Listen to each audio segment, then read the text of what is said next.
जीवते और सच्चे परमेश्वर, राजाओं का राजा, प्रभुओं का प्रभु जी, हम धन्यवाद आराधना स्तुति करते हैं। फिर से आपने बहुमूल्य अवसर दिया, आपके लोगों के साथ हमें इकट्ठा किया, जमा किया, हम धन्यवाद देते हैं।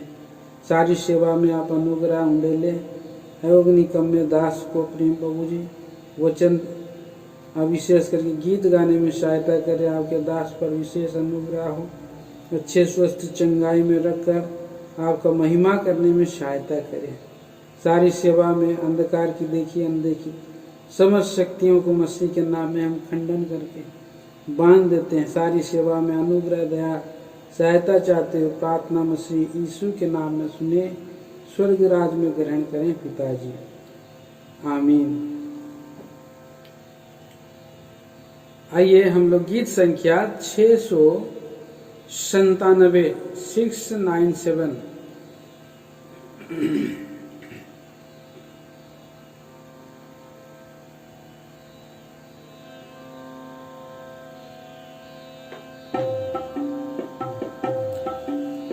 मैं तो बांध लिया है चलने का सामान, मैं तो बांध लिया है चलने का सामान। दूर देश है वह नगरिया, दूर देश है वो नगरिया, मार्ग है आसान, काती मार्ग है आसान। मैं तो बांध लिया है चलने का सामान, मैं तो बांध लिया है चलने का सामान। जाना चाहते यदि उस नगर को, नया जन्म प्रभु यीशु से ले लो। जाना चाहते यदि उस नगर को, नया जन्म प्रभु यीशु से ले लो। ग्रहण करो कृष्ण मुक्तिदाता को, ग्रहण करो, ग्रहण करो कृष्ण मुक्तिदाता को, बन जाओ उसके संतान, बन जाओ उसके संतान। मैं तो बांध लिया है चलने का सामान, मैं तो बांध लिया है चलने का सामान। तैयार करेगा ईश्वर तुमको, पवित्र निर्दोष निष्कलंक सबको। तैयार करेगा ईश्वर तुमको, पवित्र निर्दोष किया है सबको। उपस्थित रहेगा एक एक व्यक्ति को, करेगा उपस्थित, करेगा उपस्थित एक एक व्यक्ति को। पाओगे बड़ा सम्मान, पाओगे बड़ा सम्मान। मैं तो बांध लिया है चलने का सामान, मैं तो बांध लिया है चलने का सामान। अद्भुत वो नगर प्रेम से बनाया, सुंदर स्वर्गीय गौरव से भरा। अद्भुत वो नगर प्रेम से बनाया, सुंदर स्वर्गीय गौरव से भरा। सनातन का वो राज धार्मिकता का, सनातन का हो, सनातन का वो राज धार्मिकता का, राजा की नगरी महान, राजा की नगरी महान। मैं तो बांध लिया है चलने का सामान। मैं तो बांध लिया है चलने का सामान। थोड़ा चला हूँ निशाने की ओर, बाधा बहुत रुकावट भी थोड़ा चला हूँ निशाने की ओर, बाधा बहुत रुकावट भी लेकिन देखूंगा मैं प्रेमी मसीह को, लेकिन देखूंगा, लेकिन देखूंगा मैं प्रेमी मसीह को। पूरा होगा अरमान, पूरा होगा अरमान। मैं तो बांध लिया है चलने का सामान। मैं तो बांध लिया है चलने का सामान। प्रभु मैं चाहता कि तुझे पाऊं, आशा मेरी है तुझ में खो जाऊं। प्रभु मैं चाहता कि तुझे पाऊं, आशा मेरी है तुझ में खो जाऊं। अंत समय में, अंत समय में मैं गाऊं तेरा नाम, हो जाए कल्याण।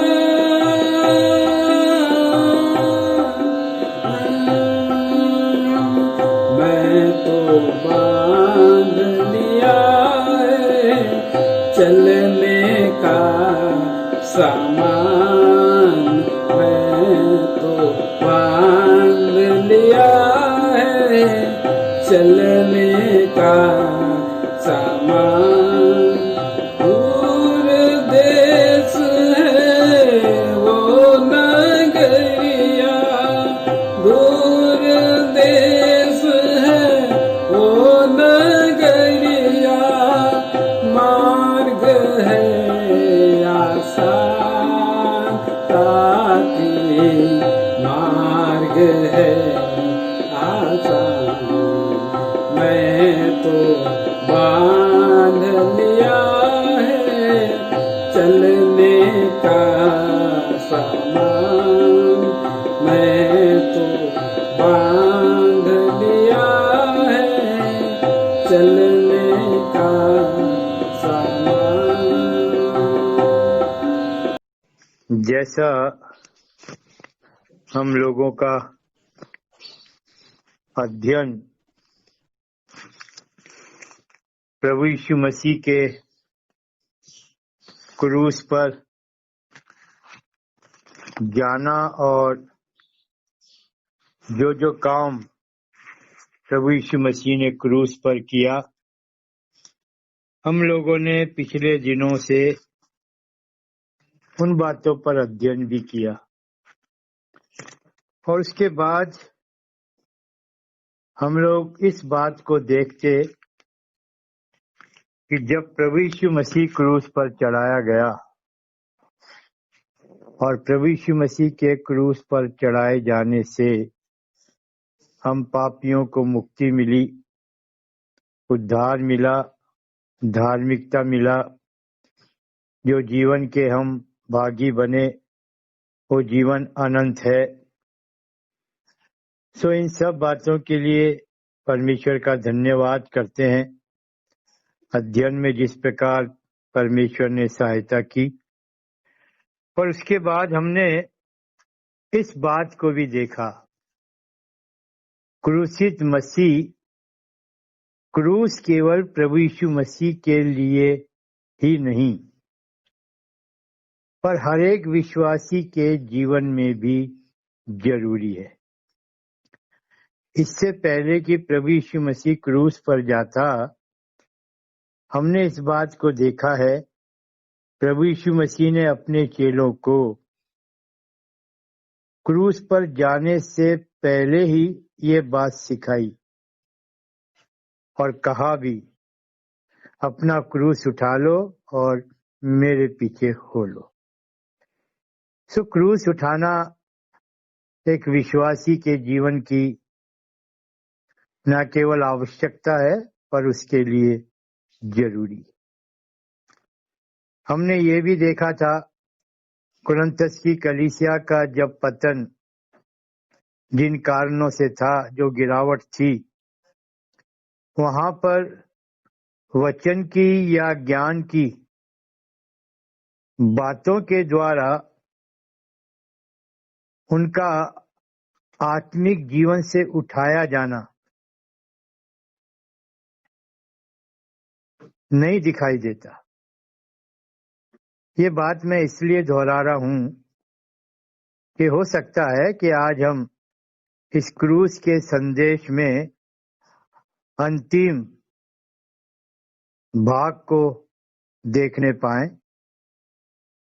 और इसलिए जो हमारा आरंभ था उसको सामने लाकर ही हम आगे बढ़े, ताकि हम भी जब अपने जीवन को जांचते हैं तो ये आवश्यकता समझ में आए, कहीं भी कुछ अभी भी आत्मिक जीवन में पतन है तो वचन की आवश्यकता है, बुद्धि ज्ञान की आवश्यकता है। कुरिन्थस की कलीसिया में परमेश्वर ने जो आशीषें दी थी, पहले अध्याय के, पहला कुरिन्थियों के पहले अध्याय के 5 पद में हम लोग पढ़ते हैं कि तुम वचन और ज्ञान में धनी किए गए। कुरिन्थस की कलीसिया के लोगों के पास वचन और वचन का ज्ञान धनी किए गए, पर फिर भी क्या था, आत्मिक जीवन में गिरावट, जिसके लिए परमेश्वर ने अपने दास प्रेरित पौलुस को क्रूसित मसीह को दिखाया। और हम इसीलिए क्रूसित मसीह का अध्ययन करते करते वहां तक पहुंचे जहां हमने क्रूस पर प्रभु यीशु मसीह को देखा, उसकी मृत्यु को देखा, और तो और प्रभु यीशु मसीह ने मृत्यु को हराया, तीसरे दिन जी उठकर पुनरुत्थान का भागी बना और 40 दिन तक दिखाई देता रहा, ताकि वो अपने जी उठने को प्रमाणित करे, और तब वो स्वर्ग में चला गया। लेकिन मेरे प्रियो, पहले कुरिन्थियों के दूसरे अध्याय में जब हम कुरिन्थस की कलीसिया में पौलुस को उस कुरिन्थस की कलीसिया की गिरावट में से निकाला जाए, उनको उठाया जाए, उनको फिर से जागृत किया जाए, उनको फिर से आत्मिक जीवन के सही मार्ग पर लाया जाए। पढ़ते हैं हम पहले दूसरे तीसरे पद में, पहला कुरिन्थियों उसके दूसरे अध्याय का पहला दूसरा तीसरा पद, जहाँ लिखा है हे भाइयों, हाँ जब मैं परमेश्वर का भेद सुनाता हुआ तुम्हारे पास आया तो शब्दों या ज्ञान की उत्तमता के साथ नहीं आया, क्योंकि मैंने यह ठान लिया था कि तुम्हारे बीच यीशु मसीह वरन क्रूस पर चढ़ाए हुए मसीह को छोड़ और किसी बात को ना जानूं। हाँ मैं निर्बलता और भय के साथ और बहुत थरथराता हुआ तुम्हारे साथ रहा। सो यहाँ पर इस बात को हम देखने पाते हैं, परमेश्वर का दास प्रेरित पौलुस उनके बीच में क्रूसित मसीह को लाया। मेरे प्रियो, यही बात हमें जान लेनी है कि हम विश्वास में हैं, धर्मी हैं, प्रभु के आने की बात जोड़े हैं, पर क्रूसित मसीह हमारे जीवन में कितनी बड़ी आवश्यकता है, इसी को हम जान पाए, हमारा अध्ययन है। और हमने देखा हमें भी किस प्रकार व्यक्तिगत जीवन में प्रभु यीशु मसीह के क्रूस के साथ एक हो जाना है। और जिसमें हमने पहला हिस्सा देखा था या पहली जगह पर अध्ययन किया था, गलतियों के दूसरे अध्याय के 20 पद में, जहाँ परमेश्वर के दास प्रेरित पौलुस ने ही अपने अनुभव को प्रकट किया। मैं मसीह के साथ क्रूस पर चढ़ाया गया, अब मैं जीवित ना रहा। क्रूसित मसीह हमारे जीवन में कार्य करे, ये उसका पहला अनुभव जो मेरी और आपकी भी जरूरत है। ठीक उसी प्रकार से हमने दूसरी बात पर ध्यान दिया था, रोमियो के 6 अध्याय के 6, 7 और 8 बल्कि 11 पद तक, जहाँ पर हम ये देख सके जिस प्रकार परमेश्वर के दास यहाँ भी पौलुस है, जिसने कहा हम जानते हैं कि हमारा पुराना मनुष्य मसीह के साथ क्रूस पर चढ़ाया गया। सो मेरे प्रियो, हम इन दो बातों पर अध्ययन कर चुके हैं और आज का जो हमारा अध्ययन है उसको हम देखेंगे गलातियों के 6 अध्याय के 14 पद से। गलतियों का 6 अध्याय और उसका 14 पद। पर ऐसा न हो कि मैं अन्य किसी बात का घमंड करूं, केवल हमारे प्रभु यीशु मसीह के क्रूस का, जिसके द्वारा संसार मेरी दृष्टि में और मैं संसार की दृष्टि में क्रूस पर चढ़ाया गया हूँ। छोटी सी प्रार्थना करें। प्रेमी पिता, दयालु परमेश्वर, हम धन्यवादी हैं अब तक के अध्ययन के लिए। आपने हमारी अगुवाई की, सहायता की। पवित्र आत्मा परमेश्वर, जिस प्रकार अब तक आज भी प्रभु आप हमारी सहायता करिए। जो कुछ वचन में आपके दास के मुंह से निकलना है, पूरी रीति से प्रभु आप ही के द्वारा दिया गया वचन हो, आप ही का अधिकार हो। ये सेवा से आपको महिमा मिले, आपके लोग आशीष पाएं। अपने दास को क्रूस की आड़ में छुपाइए। अजीजों, आप अपनी सबकी महिमा को सलामती हो। प्रकट करिए। दुष्टता आइए की आज देखी एक अनदेखी ऐसी वीडियो देखते सारी हैं विरोधी शक्तियों को जो आपके खुदावन की सामर्थ के कुदरत नाम से भरी हुई है डांटते और एक बांटते हुए मौजज़े की तरह दुनिया में प्रार्थना को मौजूद लाते है। हैं। प्रभु यीशु के ऊंचे ये और यमन का पवित्र वो नाम इलाका में। है आमीन। जिसका नाम स्वाता है और इसमें यहाँ पर एक दरख्त ऐसा पाया गया है जब हम अध्ययन करते जिसमें हैं, से ताजा खून टपकता है पिछले समय जब या इस पर पिछली ज़र्ब दो लगाई बातों पर जाती है। जब अध्ययन किया, ये तो दरख्त परमेश्वर का दुनिया दास में और कहीं भी नहीं पाया पहली जाता, जगह गलातियों और अगर 2:20 इस जगह में पर वो कहता है तो इसकी मैं खास मसीह वजह के ये साथ है क्रूस पर कि चढ़ा। ये वही जगह है जहाँ अपने व्यक्तिगत बाइबल के जीवन को मुताबिक क्रूस पर मसीह के साथ एक करता है। जब हमने दूसरी जगह पर अध्ययन किया, रोमियो के 6 अध्याय में, तो वहाँ हम इस बात को देखते हैं जब परमेश्वर का दास कहता है हम जानते हैं। पहले एक वचन था मैं मसीह के साथ क्रूस पर चढ़ाया गया।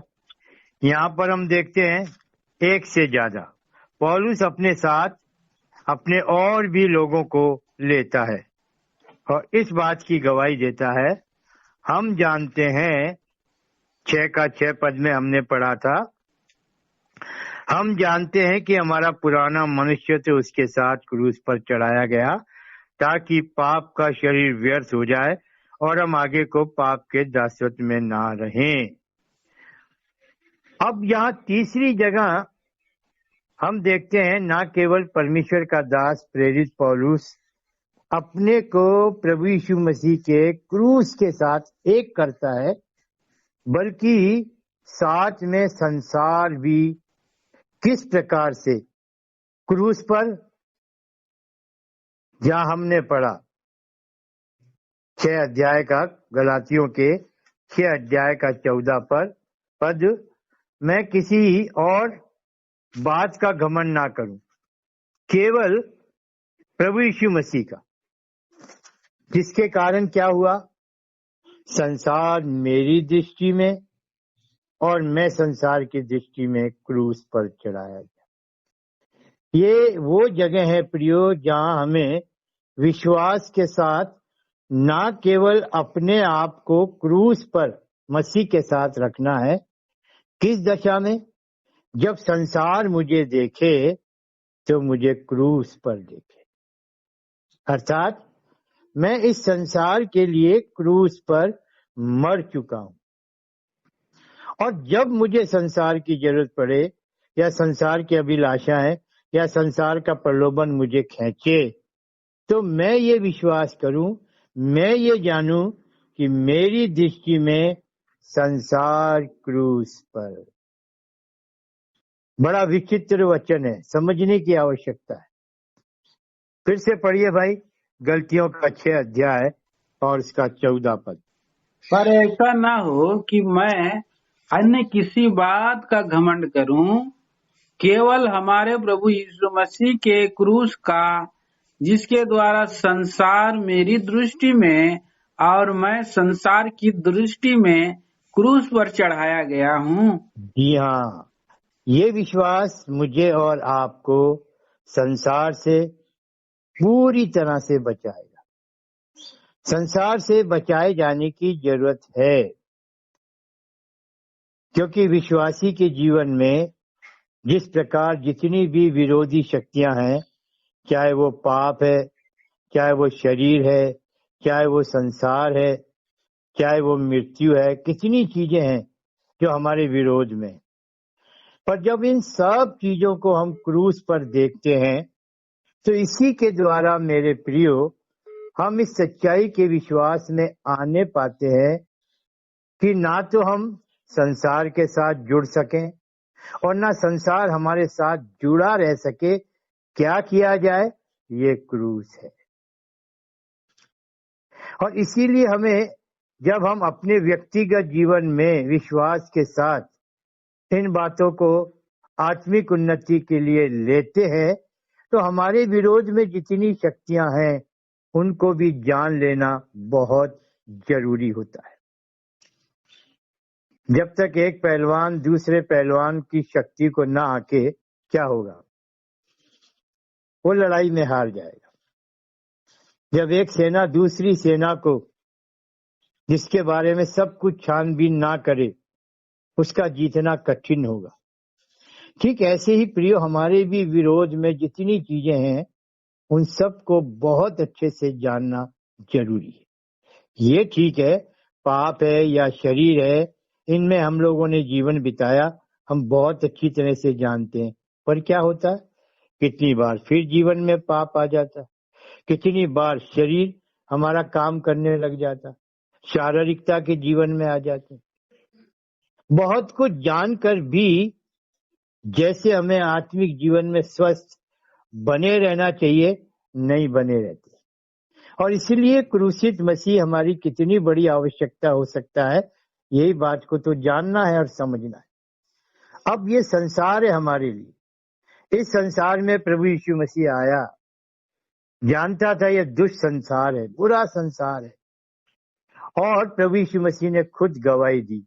पढ़िए भाई जॉन 7:7, यूहन्ना का 7 अध्याय का 7 पद। संसार तुमसे बैर नहीं कर सकता, परंतु वह मुझसे बैर करता है, क्योंकि मैं उसके विरोध में यह गवाही देता हूँ कि उसके काम बुरे हैं।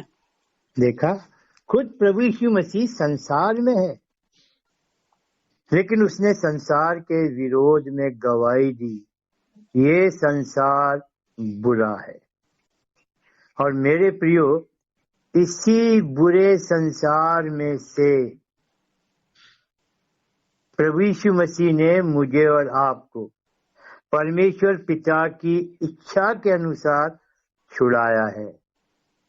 क्योंकि संसार में रहकर और संसार को जीवन में जीकर कोई भी विश्वासी अपने आत्मिक जीवन में ना तो बना रह सकता है और ना वो जीवन को जीकर आत्मिक उन्नति कर सकता है। बहुत सचेत रहने की जरूरत है।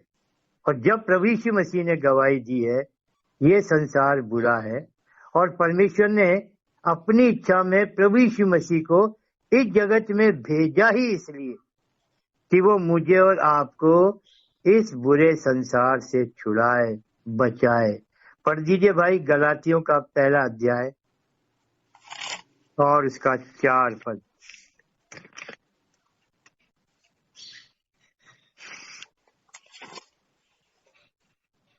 उसी ने अपने आप को हमारे पापों के लिए दे दिया, ताकि हमारे परमेश्वर और पिता की इच्छा के अनुसार हमें इस वर्तमान बुरे संसार से छुड़ाए। हाँ, सो यहाँ पर आज हम जिस जगह पर हैं प्रियो, संसार हमारे लिए नहीं है और हम संसार के लिए नहीं। संसार में है लेकिन संसार के लिए नहीं, क्योंकि इस बुरे वर्तमान संसार से दिखा। इसका मतलब ये वर्तमान संसार जिसमें आज मैं और आप हैं, इस बुरे वर्तमान संसार से प्रभु यीशु मसीह ने कितनी बड़ी कीमत चुकाकर मुझे और आपको बचा लिया। और जब परमेश्वर के दास प्रेरित पौलुस के जीवन को देखते हैं, किस प्रकार से वो अपने को क्रूस के साथ, मसीह के क्रूस के साथ एक करके रखा हुआ है, यहाँ भी हमने पौलुस को देखा। पर यहाँ इस विशेष बात को जब वो ये कहता है मेरे घमंड का कारण, गलातियों के 6 अध्याय के 14 पद में जिस प्रकार परमेश्वर का दास इस बात को कहता है, मैं और किसी भी बात का घमंड ना करूं, पर ऐसा ना हो कि मैं अन्य किसी बात का घमंड करूं। कौन कह रहा है ये? पौलुस। जब एक समय में, जब तक प्रभु यीशु मसीह पौलुस के जीवन में नहीं था, जब ये पौलुस की पहचान थी शाऊल, जो एक यहूदी था, जो एक फरीसी था, जो जील और जलन से भरा हुआ था, यद्यपि वो अपनी समझ में जो काम करता था, व्यवस्था के अनुसार परमेश्वर के लिए करता था, और उस काम को करने में और जिस जीवन के साथ वो था, वो खुद उसके लिए घमंड का कारण था। लेकिन उसके जीवन के परिवर्तन से मेरे प्रियो यही बात हमें सीखनी है। घमंडी हम भी थे, घमंड के विषय में बात करेंगे, जरूर करेंगे, पर यहाँ पर इस बात को देखिए किस प्रकार प्रभु यीशु मसीह के साथ एक होने पर उसके पास जो घमंड के कितने कारण थे, उसने अपने आप को अलग किया और क्रूस को अपने घमंड का कारण बनाया। मैं चाहूंगा उस हिस्से को पढ़ना। फिलिपियों में आइए, जहां इस पौलुस को, जब वो शाऊल था, उसके पास कितनी उपलब्धियां थी। फिलिपियंस 3rd चैप्टर 4 पद से पढ़िए भाई, 4 पद से 8 पद तक। फिलिपियों का 3रा अध्याय 4 पद से शुरू करिए 8 पद तक। पर मैं तो शरीर पर भी भरोसा रख सकता हूँ, यदि किसी और को शरीर पर भरोसा रखने का विचार हो तो मैं उससे भी बढ़कर रख सकता हूँ। 8वें दिन मेरा खतना हुआ, इसराइल के वंश और बिन्यामीन के गोत्र का हूँ, इब्रानियों का इब्रानी हूँ। व्यवस्था के विषय में यदि कहो तो फरीसी हूँ, उत्साह के विषय में यदि कहो तो कलीसिया का सताने वाला, और व्यवस्था की धार्मिकता के विषय में यदि कहो तो निर्दोष था। परंतु आगे। जो जो बातें मेरे लाभ की थी उन्हीं को मैंने मसीह के कारण हानि समझ लिया है, वरन मैं अपने प्रभु मसीह यीशु की पहचान की उत्तमता के कारण सब बातों को हानि समझता हूँ, जिसके कारण मैंने सब वस्तुओं की हानि उठाई और उन्हें कूड़ा समझता हूँ, जिससे मैं मसीह को प्राप्त करूँ 9 भी पढ़ दीजिए। और उसमें पाया जाऊं, ना कि अपने उस धार्मिकता के साथ जो व्यवस्था से है, वरन उस धार्मिकता के साथ जो मसीह पर विश्वास करने के कारण है और परमेश्वर की ओर से विश्वास करने पर मिलती है। सो इन पदों के अंदर हम परमेश्वर के दास प्रेरित पौलुस जब वो शाऊल नाम से जीवन को बिता रहा था, कितनी बातें उसके पास थी। ये सब उसके घमंड का कारण थी। दूसरों के लिए बड़ी चुनौती उसका जीवन था। पर जब उसकी मुलाकात प्रभु यीशु मसीह से हुई, जैसे हम प्रेरितों के 9 अध्याय में पढ़ते हैं दमिश्क के रास्ते में, तो हम जानते हैं प्रियो किस प्रकार शाऊल के लिए वो समय था कि उसके जीवन का परिवर्तन हो, और परमेश्वर का वो एक चुना हुआ पात्र था। और परमेश्वर के ठहराए हुए समय में जब उसके जीवन में प्रभु यीशु मसीह के साथ मुलाकात हुई, एनकाउंटर हुआ, तो हम जानते हैं यही शाऊल जिसके पास घमंड की इतनी बातें थी, इतना जीवन था, वो सब कुछ चला गया शाऊल के साथ। अब उसकी एक पहचान बन गई, एक नाम आ गया पौलुस, और उसके जीवन का एक परिवर्तन। और उसने खुद गवाही दी फिलिप्पी की कलीसिया को कि उन सब चीजों को जो मेरे लाभ की थी, मतलब मेरे घमंड का कारण थी, पर मैंने उनको हानि समझ लिया, कूड़ा कचरा समझ लिया। केवल क्या था मेरा उद्देश्य? मसीह को प्राप्त करो, मसीह की उस धार्मिकता। और इसी सच्चाई में प्रियो, जब हम प्रभु यीशु मसीह के उद्धार में या धार्मिकता में जीवन को बिता रहे हैं, तो ये क्रूस कितना जरूरी है। यहाँ हमने पौलुस के, जब वो शाऊल था, उसके जीवन में उन बातों को देखा जो उसके घमंड का कारण थी, लेकिन जब वो प्रभु यीशु मसीह में एक नए जीवन के साथ आ गया, उसने अपने लिए क्रूस को किस प्रकार से अपने जीवन के लिए चुन लिया। और उसी क्रम में हम देखते हैं परमेश्वर का दास किस प्रकार इस बात को कहता है, ये क्रूस अब मेरे लिए घमंड का कारण।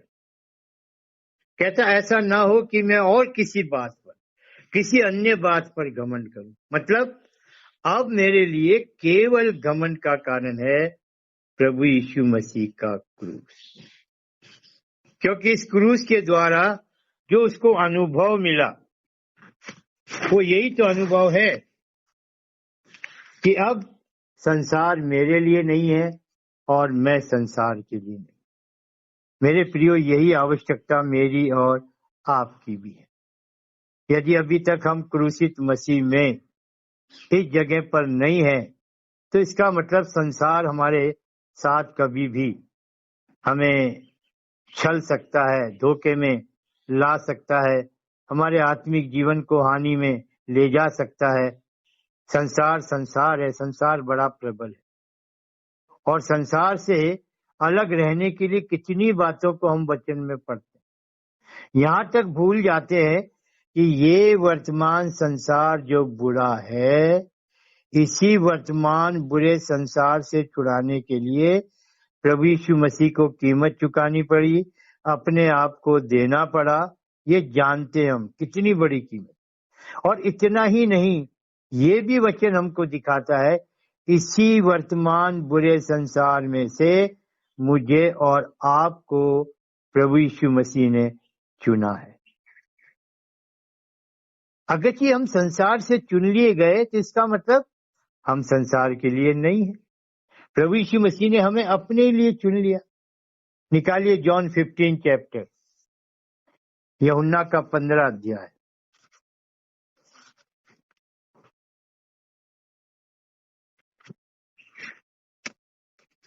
पढ़िए भाई 16 पद और 19 पद। तुमने मुझे नहीं चुना परंतु मैंने तुम्हें चुना है और तुम्हें नियुक्त किया है कि तुम जाकर फल लाओ और तुम्हारा फल बना रहे। जी हाँ, यहाँ पर तो हम पढ़ते हैं मसीह यीशु ने हमें चुना, लेकिन 19 पद क्या कहता है? यदि तुम संसार के होते तो संसार अपनों से प्रेम रखता, परंतु इस कारण कि तुम संसार के नहीं वरन मैंने तुम्हें संसार में से चुन लिया है, इसलिए संसार तुमसे बैर रखता है। जी हाँ, प्रभु यीशु मसीह ने हमें संसार में से चुन लिया है। अब इस बात को हम कितना जानते? क्या जरूरत थी हमें संसार में से चुन लेने की? संसार बुरा है, और तो और ये संसार हमारे आत्मिक जीवन में हानि पहुंचाने का कारण है। इस संसार में लालसाएं और अभिलाषाएं हैं। इस संसार में पाप है, बुराई है। जब हमें चुन लिया गया, इस संसार में से निकाल लिया गया, एक बड़ी कीमत चुका दी गई। इसका मतलब प्रभु यीशु मसीह ने हमें इस संसार में से अपने लिए चुन लिया। अब मेरी और आपकी क्या पहचान है? हम संसार के लिए नहीं, प्रभु यीशु मसीह के लिए। और जब चुन लिया गया हमें प्रियो, तो हमें कितना सचेत और जागृत रहना है। परमेश्वर को हमारी चिंता है। ये संसार तो नाश होने के लिए रखा गया। कब चाहेगा प्रभु यीशु मसीह, जिसने हमारे लिए कीमत चुकाई, कि हम इस संसार के साथ नाश हो जाएं? बहुत जल्दी ये समय आ रहा है, ये संसार जलाया जाएगा।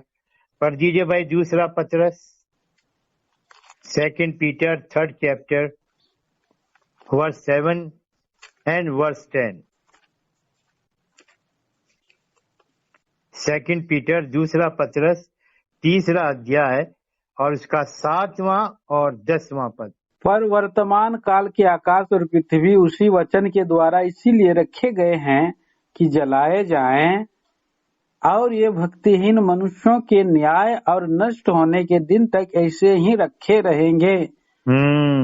आगे 10 पद। परंतु प्रभु का दिन चोर के समान आ जाएगा। उस दिन आकाश बड़ी हड़हड़ाहट के शब्द से जाता रहेगा और तत्व बहुत ही तप्त होकर पिघल जाएंगे और पृथ्वी और उस पर के काम जल जाएंगे। ये वचन किन के लिए है? क्या मेरे और आपके लिए नहीं? जब संसार को दिखाया गया है ये बुरा है और ये जलाए जाने को रखा है, और उस समय बहुत जल्दी, बहुत शीघ्र है, तो मेरे प्रियो, इसीलिए परमेश्वर अपने वचन के द्वारा हमें इस जगह लाना चाहता है जहां हम क्रूसित मसीह को कितना जगह अपने जीवन में देना है कि हम पाप से भी, शरीर से भी, संसार से भी, इन सब से अलग हो सकें, इन सब पर जय पा सकें। और उसका एक साधन है क्रूसित मसीह। परमेश्वर के दास ने इस क्रूस को अपने घमंड का कारण बना लिया। और किस बात को लेकर? इसी बात को लेकर, मैं संसार की दृष्टि में क्रूस पर हूं। जब संसार को मेरी आवश्यकता है, मैं संसार को नहीं मिलूंगा। संसार मुझे देखेगा तो क्रूस पर देखेगा। और जब मुझे संसार की जरूरत है, या संसार का प्रलोभन या आकर्षण या कोई परीक्षा, मैं संसार को क्रूस पर देखूं। ये विश्वास प्रियो मुझे और आपको सचमुच में ऐसे जीवन के साथ रखेगा। ये घमंड केवल परमेश्वर के दास तक ही सीमित नहीं, यही घमंड मेरे और आपके लिए भी। आज के समय में या हम ये सोचें कि मनुष्य के लिए तो ये स्वभाव ही है, मनुष्य घमंड के बिना रह ही नहीं सकता। ठीक है, हम भी रहें घमंड के साथ, पर किस तरीके से? क्रूस को अपने घमंड का विषय बनाया। आज दुनिया में घमंड क्या है? धन संपत्ति है, पद प्रतिष्ठा है, कई कई तरीके से लोग घमंड करते हैं। कुछ अपनी सुंदरता पर ही घमंड करते हैं, कोई अपने नाम पर घमंड करते हैं, अपने खानदान पे। कितने कितने कारण है मनुष्य के घमंड के लिए। और वो सारे कारण जो मनुष्य के पास है घमंड के, हाँ, उसकी एक पहचान है जो मनुष्य खुद अपने अपने से जोड़ता है। अहम, मैं, ये क्या है? घमंड है। और वचन में हम क्या पाते हैं प्रियो? घमंडियों का नाश परमेश्वर की ओर से है। दूसरी एक विशेष बात मुझे याद आई। नीति वचन 16 अध्याय निकालिए भाई मेहरबानी से। नीति वचन 16 अध्याय उसका 18 पद, बड़ा अच्छा पद है। नीति वचन, विनाश से पहले गर्व और ठोकर खाने से पहले घमंड आता है। हाँ हाँ, फिर से पढ़िए। विनाश से पहले गर्व और ठोकर खाने से पहले घमंड आता है। जी हाँ, जी हाँ। और आज इसी तरह से संसार में कितने लोग अपने घमंड के कारण नाश हो जाते। वचन में कितने चरित्र हैं जो इस घमंड के कारण नाश हुए। सबसे पहला, जब पाप उस स्वर्गदूत के जीवन में आया जिसको लूसीफर के नाम से जाना जाता है, उसका भी पतन का कारण क्या था? यही घमंड। उसको परमेश्वर ने कितना कुछ दिया। आज का मनुष्य जितनी चीजों पर घमंड करता है, उसको कहां से मिली? किस प्रकार से इस जगत में परमेश्वर मनुष्यों को क्या कुछ उनकी आवश्यकता, बल्कि उससे भी बहुत कुछ अधिक देता है। पर किस लिए देता है? हम उन चीजों का इस्तेमाल करें, दूसरों की भलाई करें, परमेश्वर का धन्यवाद करें, पर इसलिए तो नहीं कि हम उन चीजों को लेकर घमंड करें अपने अहम के साथ। यही काम लूसीफर ने किया। जब परमेश्वर ने उसको बहुत कुछ ऊंचा पद दिया, और तो और कितनी चीजों का अधिकार दिया, और कितना सुंदर उसको बनाया। लिखा है सर्वांग सुंदर, इसका मतलब उससे कोई अधिक सुंदर नहीं। और इन्हीं सब चीजों को पाकर यदि आप पढ़ेंगे यहेजकेल 28 अध्याय में 11 पद से लेकर आगे तक जाएंगे 29-30 पद तक, आप देखेंगे प्रियो, 19-20 पद तक आप देखेंगे कितना कुछ परमेश्वर ने इस लूसीफर को दिया। लेकिन यही चीजें उसके लिए क्या बन गई? घमंड का कारण। और उसने कहां तक घमंड कर लिया? ये तक सोच लिया कि मैं भी अपना सिंहासन परम आकाश के तारा गणों से ऊपर जाकर लगाऊंगा। आकाश के तारा गण से ऊपर जाके अपना सिंहासन लगाऊंगा और मैं भी परम प्रधान परमेश्वर के तुल्य हो जाऊंगा। बताइएगा, इतना कुछ दिए जाने के बाद जरूरी था कि वो उसमें अपने आनंद के साथ जीवन बिताता। क्या कुछ उसके पास नहीं था, लेकिन तो भी क्या हो गया? वचन में लिखा है उसका मन फूल उठा। हम पढ़ेंगे। आइए यहेजकेल,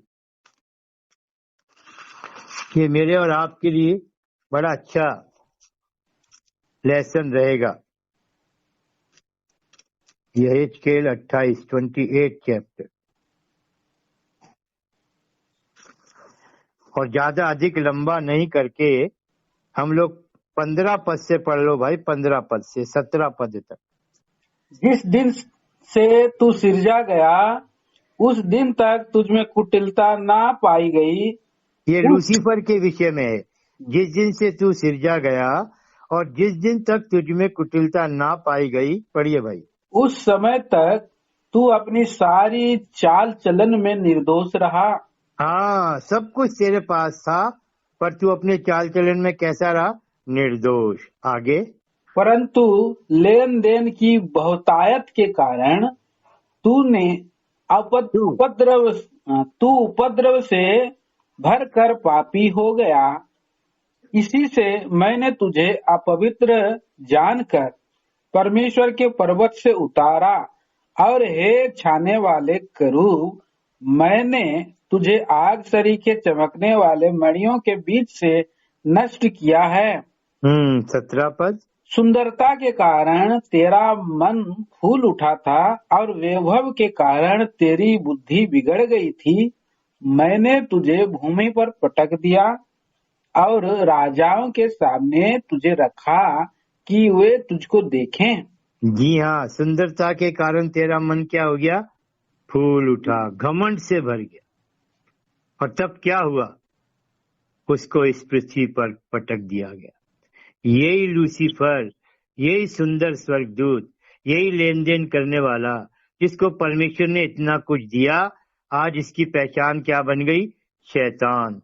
लूसीफर शैतान बन गया, इब्लिस उसका नाम पड़ गया। यशाया में आइए, यशाया में उसकी हरकत हमारे सामने, यशाया 14 अध्याय और उसका 12 पद। हिंदी में उसको नाम दिया गया हे भोर के चमकने वाले तारे।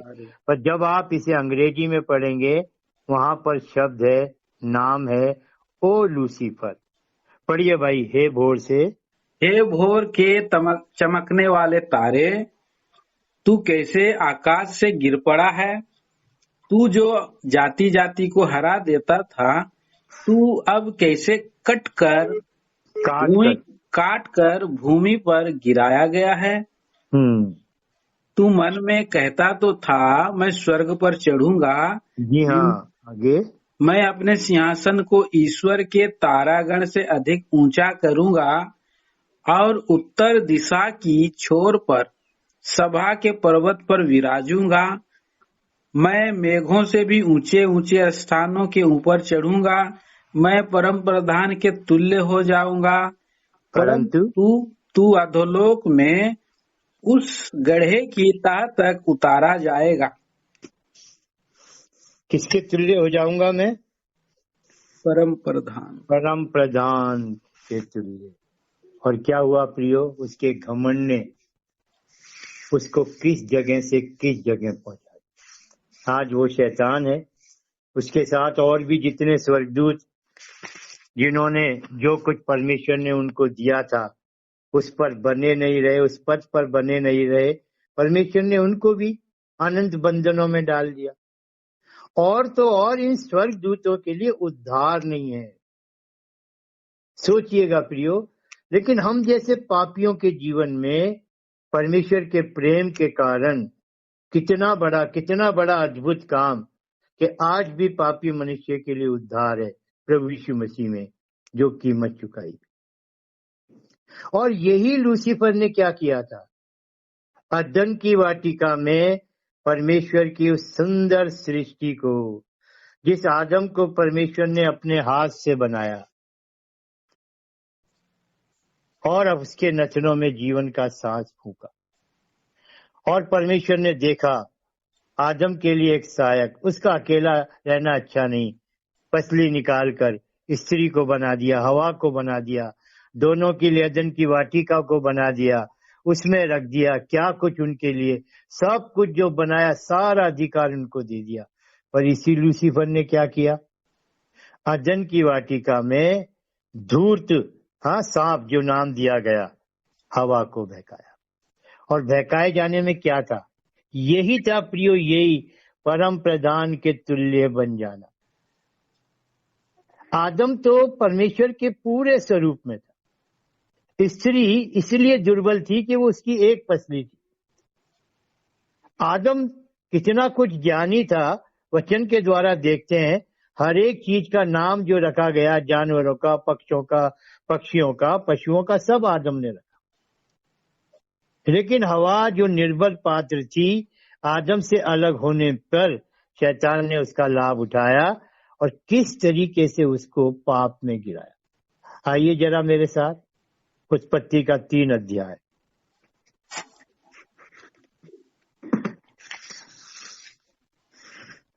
घमंड कितना हानिकारक है, कितना जीवन को।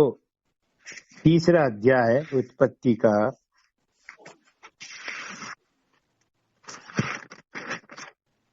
मेरे साथ पढ़ दीजिए भाई, आप मेहरबानी से पहले पद से पढ़ दीजिए। यहोवा परमेश्वर ने जितने बनेले पशु बनाए थे, उन सब में सर्प धूर्त था। उसने स्त्री से कहा, क्या सच है कि परमेश्वर ने कहा, तुम इस वाटिका के किसी फल को ना खाना?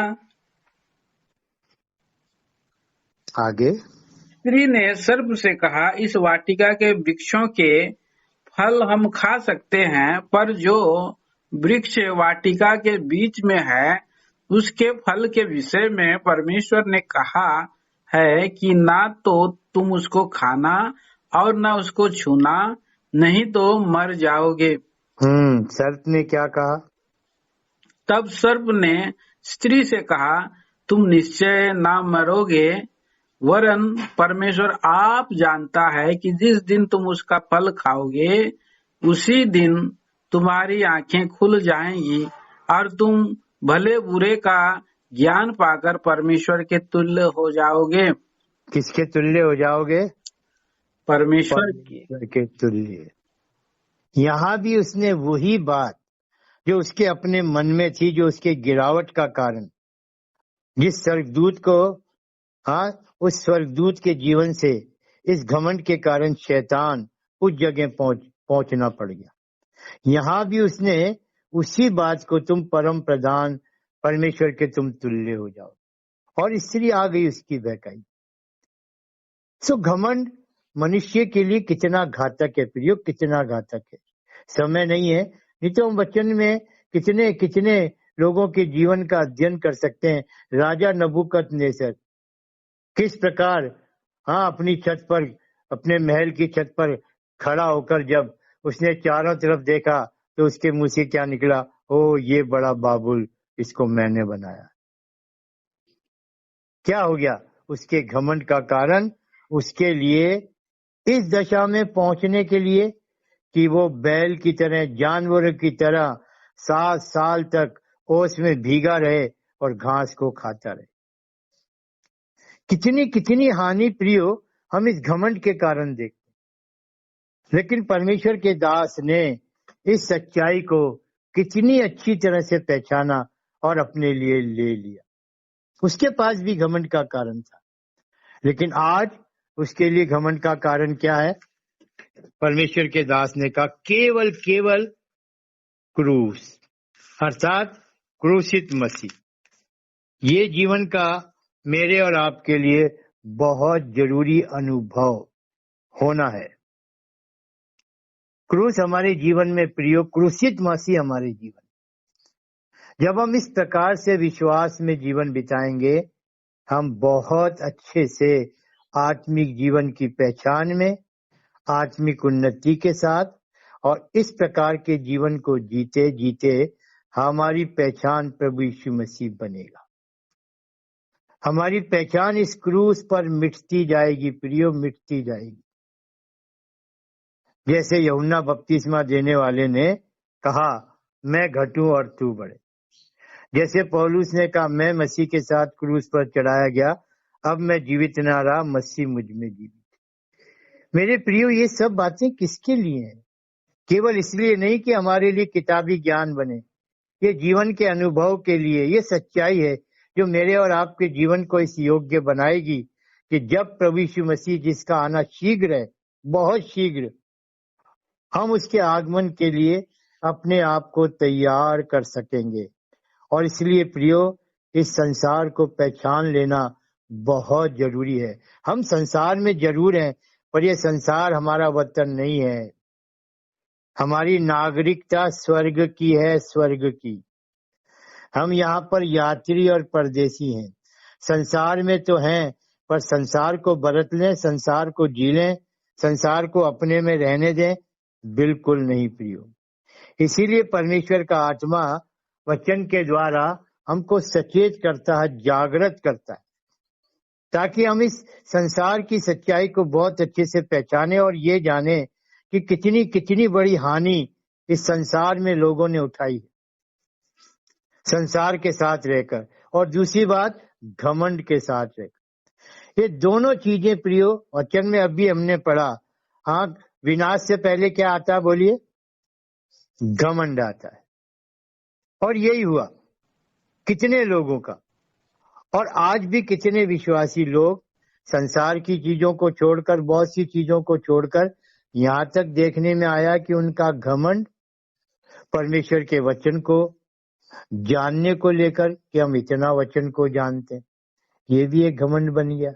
नहीं मेरे प्रियो, मेरे और आपके लिए दीनता और नम्रता के साथ जो नमूना प्रभु यीशु मसीह ने इस पृथ्वी पर रहते हुए बिताया है, उसी जीवन की तरीके। जब हम इस प्रकार से जीवन को बिताएंगे, जहाँ हमारे पास ना घमंड के लिए जगह होगी, ना संसार के लिए। याकूब के 4 अध्याय के 4 पद में वचन हमें सचेत करता है। हे व्यभिचारिणियों, किस प्रकार से वचन संबोधित करता है। याकूब के 4 अध्याय के 4 पद में जहाँ हम पढ़ते हैं, हे व्यभिचारिणियों, क्या तुम नहीं जानते। वचन हमसे प्रश्न कर रहा है। पढ़िए भाई, याकूब का 4 अध्याय और इसका 4 पद। हे व्यभिचारिणियों, क्या तुम नहीं जानती कि संसार से मित्रता करनी परमेश्वर से वैर करना है। फिर भी विश्वासी लोग संसार के साथ मित्र ही बने रहते हैं। ये वचन क्यों है प्रियो? और पढ़िए भाई, 1 यूहन्ना में भी आइए, 1-2 वचन पढ़ लें। 1 यूहन्ना का 2 अध्याय।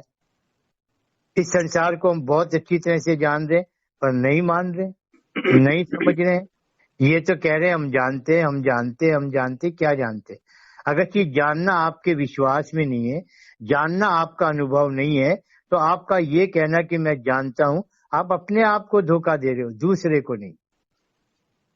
1 यूहन्ना उसका 2 अध्याय और उसका 15 पद, यहाँ भी हमें सावधान किया गया है। तुम ना तो संसार से और न संसार में की वस्तुओं से प्रेम रखो। यदि कोई संसार से प्रेम रखता है तो उसमें पिता का प्रेम नहीं है। आगे। क्योंकि जो कुछ संसार में है, अर्थात शरीर की अभिलाषा और आंखों की अभिलाषा और जीविका का घमंड, आगे। वह पिता की ओर से नहीं परंतु संसार की ओर से है। हाँ, आगे। संसार और उसकी अभिलाषाएं दोनों मिटते जाते हैं, पर जो परमेश्वर की इच्छा पर चलता है वह सर्वदा बना रहेगा। जी हाँ, जो परमेश्वर की इच्छा पर चलता है। हमने पढ़ा था गलतियों का 1:4, परमेश्वर पिता ने अपनी इच्छा के अनुसार अपने पुत्र को इसीलिए भेजा कि वो हमें इस बुरे वर्तमान संसार से छुड़ाए। ये पिता की इच्छा। और यहाँ भी वचन बता रहा है पिता की इच्छा के अनुसार क्या हो रहा। ये संसार भी और संसार में जो कुछ है सब मिटता जा रहा। मेरे प्रिय, मिटता जा रहा। ये संसार मिटने वाला है, इसीलिए हमें संसार में से निकाला है, संसार में से बचाया है, संसार में से चुना है, और हमें इन वचनों के द्वारा सचेत किया जाता है। आज हम कितनी आसानी से देखते हैं, लोगों के हाथों में मोबाइल है। विश्वासियों के घरों में जब ये बात कहते हैं तो वो अपने आप को बड़ा होशियारी से इस जगह ले आते हैं, भाई आपके घर में टीवी है, क्या हो गया भाई, टीवी है, क्या बुराई क्या है। हम तो उन चीजों को देखते हैं जो हमारे लाभ की। बुराई को क्यों देखेंगे, गंदगी को क्यों देखेंगे। अरे भैया, आपसे ज्यादा चतुर शैतान है। और अगर कि आप इस जगह पे हो कि अपने आप को इतना विश्वास में स्थिर रख पाते हो, जैवन जीवन पाते हो, तो प्रभु का धन्यवाद। लेकिन फिर भी मेरे मुझ पर यह बात इसलिए आई कि मनुष्य का जो विरोधी शक्तियां हैं, संसार है, शरीर है, पाप है, शैतान है, चारों तरफ का भरमाया जाना है, प्रलोभन है, इतना भयानक, इतना बड़ा है कि हम कितने भी अपने आप में अपनी शक्ति से इन चीजों से दूर नहीं हो सकते। और इसीलिए प्रिय वचन है, परमेश्वर का आत्मा है, और तो और जो अध्ययन हमने किया प्रभु यीशु मसीह का क्रूस है। तो मेरे प्रियो, परमेश्वर करे जिस प्रकार से हमने पढ़ा 6 अध्याय का 14 पद गलतियों का, जहाँ परमेश्वर के दास ने इस बात को लिखा, पर ऐसा ना हो कि मैं और किसी बात का घमंड करूं। इसका मतलब केवल प्रभु यीशु मसीह के क्रूस को छोड़ मेरे लिए अब कुछ भी नहीं जो मेरे लिए घमंड का कारण हो। क्या प्रियो, आज हम इस जगह हैं? यदि नहीं है तो अवसर है। वचन को सुनने के बाद यदि हमें लगता है कि हमने अपने को क्रूसित मसीह के साथ एक नहीं किया, गलातियों का 2:20, मैं मसीह के साथ क्रूस पर चढ़ाया गया और मैं अब जीवित ना रहा पर मसीह मुझ में जीवित है। पहली बात। दूसरी बात पर हमने ध्यान दिया था रोमियो का 6, 7, 8। हम जानते हैं कि हमारा पुराना मनुष्य प्रभु यीशु मसीह के साथ क्रूस पर चढ़ाया गया। और ये तीसरी जगह प्रिय, जहाँ परमेश्वर का दास कहता है, संसार मेरी दृष्टि में क्रूस पर और मैं संसार की दृष्टि में क्रूस पर। जब इस अनुभव के साथ हम जीवन बिताएंगे, और तो और फिलिपियों के 3:20 को भी अगर यहाँ पर साथ में रख लेंगे तो वो भी हमारे आत्मिक जीवन के लिए लाभ का कारण बनेगा, क्योंकि वहाँ वचन दिखा रहा हम स्वर्ग की खोज में, स्वदेश की खोज में, हम यहाँ पर यात्री और परदेसी हैं। प्रभु यीशु मसीह वहीं स्वर्ग से आ रहा है हमको लेने के लिए, क्योंकि हमारा ये संसार वतन नहीं। तो इन बातों के साथ परमेश्वर हमारी अगुवाई करे और सचमुच प्रभु यीशु मसीह का क्रूस पर जाना, और तो और प्रभु यीशु मसीह के साथ मेरा भी व्यक्तिगत क्रूस पर जाना। मेरे प्रियो, ये एक आत्मिक जीवन की आशीष है, आत्मिक जीवन की भरपूरी है, आत्मिक जीवन को दूसरों के सामने एक चुनौती, एक आदर्श और एक नमूना बना के रखने का एक उत्तम तरीका है, एक अच्छा तरीका है, एक अच्छा विश्वास। और परमेश्वर करे सचमुच इन दिनों में जो हमने क्रूस के ऊपर अध्ययन किया, क्रूसित मसीह पर अध्ययन किया है, कुरिन्थस की कलीसिया की गिरावट में उन घिनौने पापों को देखा जो आज सरल तरीके से कलीसियाओं में और विश्वासी मनुष्यों में, विश्वासी लोगों के जीवन में दिखाई देते हैं, और क्रूस इन सब से हमको अलग कर देता है। क्रूसित मसीह हमारे जीवन में रहकर हमें विजयी बना देता है। और इस प्रकार के जीवन से जब प्रभु यीशु मसीह बादलों पर आने वाला है, मेरे प्रियो, हम पूरी रीति से तैयार होकर बादलों पर उठा लिए जाए। तो परमेश्वर हमारी सहायता करे और हमें आशीष दे। हाँ भाई, प्रार्थना करेंगे। स्वर्गीय पिताजी, हम धन्यवाद देते हैं आज प्रभु के दास के द्वारा क्रूस की कथा को प्यारा प्रभु आपने लेकर के आया। सचमुच में लगातार पिछले दिनों से दयालु प्रभु जी प्रीचिंग ऑफ द क्रॉस के बारे में जो भेद को खोला है, हम आपको हृदय से धन्यवाद देते हैं। सचमुच में वो क्रूस जो कि महान परमेश्वर का प्रेम का प्रगटीकरण है, यस, प्रिय पुत्र का समर्पण और प्रेम की कथा है, जो एक पापी मनुष्य उस क्रूस के छांव के नीचे में आकर बच जाता है, उद्धार पाता है, अनंत जीवन पाता है, शांति पाती है, अनंत काल का राज्य के लिए उस जगह पाता है। न केवल प्रिय पिताजी ये क्रूस हमें ऐसे छुटकारे देती है, वरन हमें भी क्रूस की जीवन की चाल को आप प्रिय प्रभु जी चलने के लिए सिखाते हैं। कैसे क्रूस की इस कड़ी में प्रेम प्रभु जी जिस तरह से प्रभु आपने क्रूस पर बलिदान हुआ है, एक नए जीवन सी चाल चलने के लिए मुझे भी, हम सबों को इस क्रूस की नई चाल को चलने के लिए प्यारे प्रभु, क्योंकि मेरा जीवन पापों में पड़ा था और मैं भी महान पिता परमेश्वर प्रभु और ऐसे पाप के लिए मर जाने के लिए प्रेम प्रभु जी और नया जीवन किसी चाल चलने के लिए चुन लिया है। जी, पिछले दिनों में ये बातें मुझे दिखाई, धन्यवाद देता हूँ। परंतु ये पुराना जीवन फिर से प्रबल होता है। दयालु प्रभु परमेश्वर, आपका वचन को हृदय में से स्पर्श करके आज इस समय हम सबों से आप बातें कर रहा है। धन्यवाद देता हूँ प्रेम प्रभु जी। गलती के 6 अध्याय और 14 पद के अनुसार हमारे लिए एक क्रूस एक घमंड का विषय है, मेरे लिए घमंड का विषय है। ये पौलुस का अनुभव है।